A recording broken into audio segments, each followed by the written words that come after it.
First, place the boat on level ground. Open the app. Tap the Deviation button. Tap Create a reference point.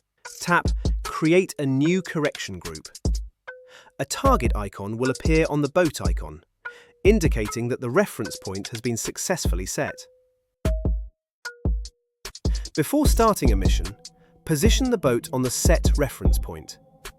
Check that the boat is positioned within the green zone. If the position is outside the green area, tap Fix the Deviation. When the boat returns to the green center, the deviation correction is successful. Make sure the reference point is already set in the app. First, set Fix the Deviation as a custom key on the handset. Double-click the power button to enter the setup menu. Enter the custom key function. Find Fix the Deviation and assign it to the custom key. Long press the custom button to correct the deviation. Correction is successful.